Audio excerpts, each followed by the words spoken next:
Hello, నేను విశేషరావు. చాలా కాలం నుంచి నేను చెప్తూనే ఉన్నాను. హైదరాబాద్లో రియల్ ఎస్టేట్ పరిస్థితి ఎలా ఉంది, ఏంటి అనే దాని మీద వివిధ సర్వేలు, అలాగే నాకున్నటువంటి కొంత ఇన్ఫర్మేషను వీటన్నిటిని క్లబ్ చేసి యాక్చువల్గా ఏంటి సిచ్యువేషన్ అనేది నేను చెప్తూ వచ్చాను. దాని మీద చాలామంది లేదు హైదరాబాద్ మార్కెట్ బాగుంది, మీరు డల్గా ఉందని చెప్తున్నారని చెప్పి చాలామంది అడిగారు నన్ను. కొంతమంది ఏమో ఎగ్జాక్ట్గా చెప్తున్నారు సార్, కొంతమంది హైప్ చేస్తున్నారు, మీరు ఎగ్జాక్ట్గా చెప్తున్నారని ఇలా మిశ్రమంగా వస్తున్నాయి రెస్పాన్స్.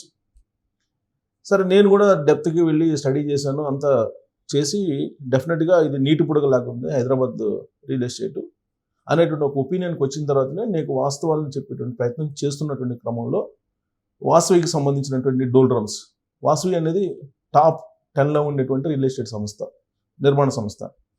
అది డోల్డ్రమ్స్లో ఉండటం, తర్వాత ఇంకొక కంపెనీ నిన్నగాక మొన్న 300 కోట్ల రూపాయలు ఎగ్గొట్టేసి బోర్డు తిప్పేసి వెళ్ళిపోవడం, ఇవన్నీ మీకు ఎప్పటికప్పుడు అందజేస్తున్నాను. అయితే కేసీఆర్ గారు వచ్చారు, ప్రెస్ మీట్ పెట్టారు ఒక 2 days బ్యాక్. ప్రెస్ మీట్ పెట్టి ప్రెస్ మీట్లో చాలా క్లియర్గా చెప్పారు. ఏం చెప్పారు? హైదరాబాద్లో రియల్ ఎస్టేట్ పతనావస్థలో ఉంది, రియల్ ఎస్టేట్ మొత్తం కుప్పగూలింది అని ఆయన క్లియర్గా చెప్పారు.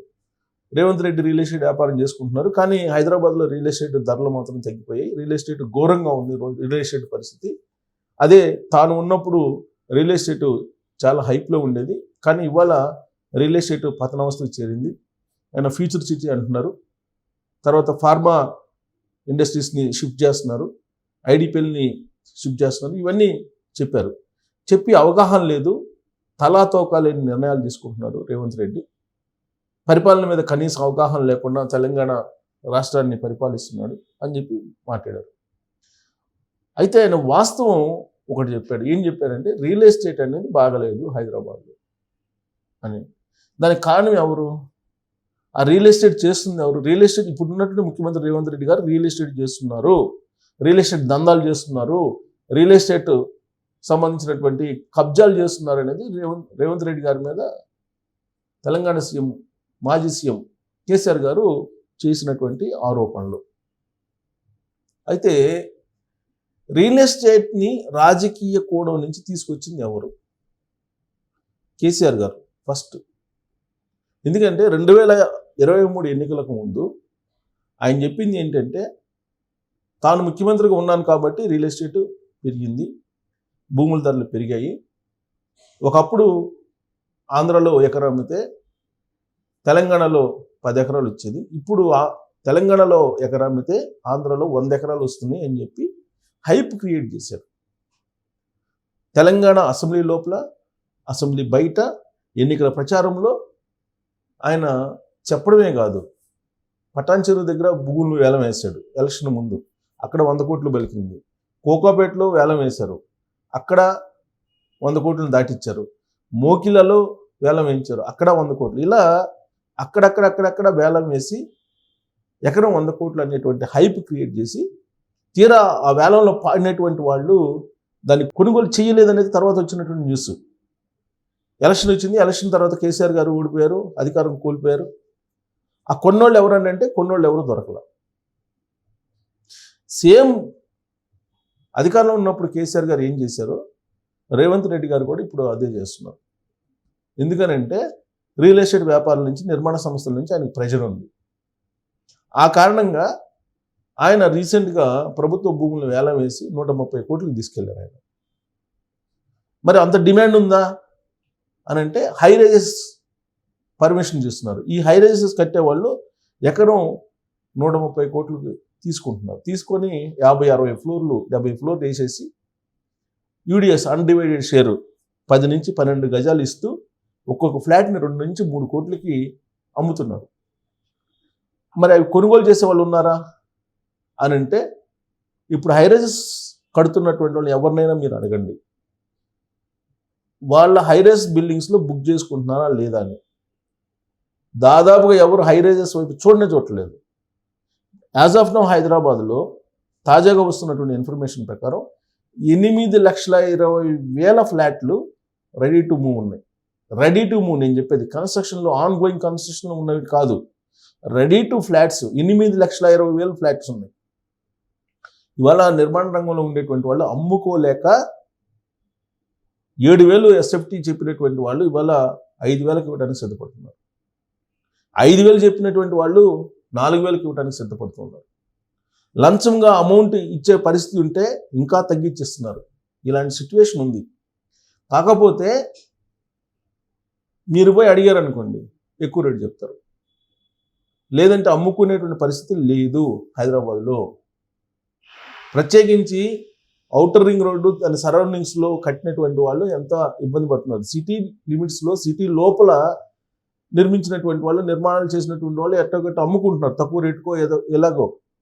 కానీ హైదరాబాద్ చుట్టూ ఔటర్ రింగ్ రోడ్ ఏదైతే ఉందో ఔటర్ రింగ్ రోడ్ని ఆనుకొని కట్టినటువంటి వాళ్ళు ఇవాళ బోర్డులు తిప్పేసేటువంటి పరిస్థితి చాలామంది. నేను చాలా రోజుల నుంచి చెప్తున్నాను. ఒక ప్రముఖ కంపెనీ ఆ రోజు కేసీఆర్ గారు అధికారంలో ఉన్నప్పుడు అన్ని రకాల అనుమతులు కానీ, బెనిఫిట్స్ కానీ, పర్మిషన్స్ కానీ తీసుకొని రియల్ ఎస్టేట్లో ఆకాశానికి ఎదిగినటువంటి కంపెనీ ప్రజెంట్ డోల్ డ్రమ్స్లో ఉంది. మేకపోతు గాంభీర్యాన్ని ప్రదర్శిస్తూ ఉంది. ఏ రోజైనా బోర్డు తిప్పేసేటువంటి అవకాశం లేకపోలేదని చెప్పి రియల్ ఎస్టేట్ వర్గాల్లో చర్చ జరుగుతుంది. ఆ కంపెనీ ఏంటి అనేది మీకు ఈ పాటికి అర్థమైపోయి ఉండాలి. రేవంత్ రెడ్డి గారు ఒక్కసారి కన్నెర్ర చేస్తే ఆ కంపెనీ క్లోజ్. మళ్ళీ మీకు కనిపించదు, బోర్డు తిప్పేసి వెళ్ళిపోవటమే. ఇలాంటి పరిస్థితి నెలకొంది. ఒక వాసవిని మనం చూసాం, నిన్న తిరుపతి అనేదాన్ని ఒకదాన్ని చూసాం. అంతకుముందు ఇన్ని కంపెనీలు మూతబడి బోర్డులు తిప్పేసి వెళ్ళిపోయారో నేను లెక్క కూడా చెప్పాను. దాదాపు 15,000 కోట్ల రూపాయలు ఈ నగర ప్రజలకి ఎగ్గొట్టెళ్ళారు, వినియోగదారులకి ఎగ్గొట్టెళ్ళారు.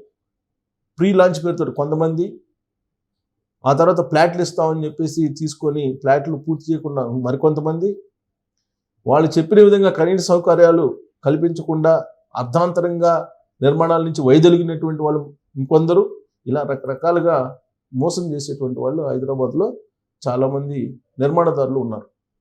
దీనికి రెరా బాధ్యత వహించాలి. కానీ రెరా ఏం చేస్తుందంటే ఎప్పటికప్పుడు మార్కెట్ని హైట్ చేయడానికి రకరకాల సర్వేలు చూపిస్తూ రియల్ ఎస్టేట్ అద్భుతంగా ఉంది, రియల్ ఎస్టేట్ హైదరాబాద్లో అద్భుతంగా ఉందని చెప్పి చెప్తూ వస్తుంది.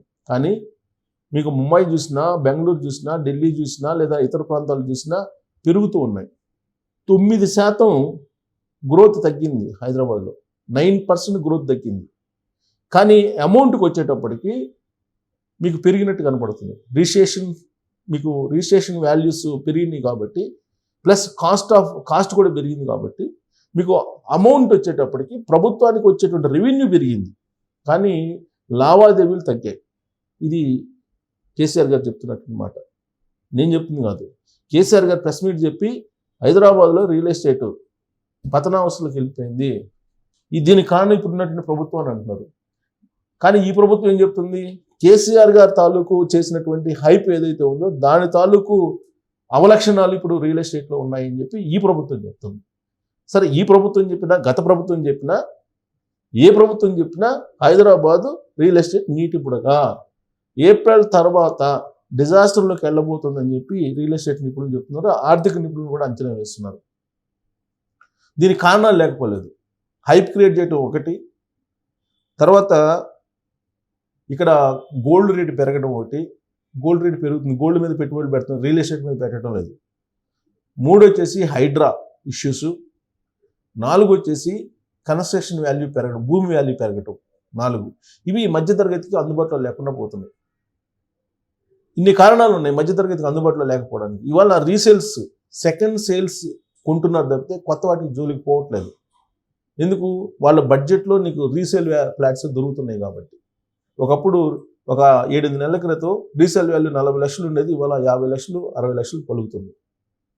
దానికి కారణం కొత్త కన్స్ట్రక్షన్స్కి వెళ్ళట్లేదు, నాణ్యత కూడా లేదని చెప్పి ఒక అభిప్రాయం ఉంది దాని మీద. సో ఇన్ని అవలక్షణాలతో ఉన్నటువంటి రియల్ ఎస్టేట్ రేపు ఏప్రిల్ నాటికి హైదరాబాద్లో కుప్పగూలేటువంటి అవకాశం ఉందని చెప్పి నేను చెప్పడం కాదు, సర్వే సంస్థలు చెప్తున్నాయి, రియల్ ఎస్టేట్ నిపుణులు చెప్తున్నారు, ఆర్థికవేత్తలు చెప్తున్నారు, కేసీఆర్ గారు కూడా చెప్పారు. మరి కోలుకునే అవకాశాలు ఉన్నాయా అనే దాని మీద మీరు కామెంట్ చేయొచ్చు. Thank you.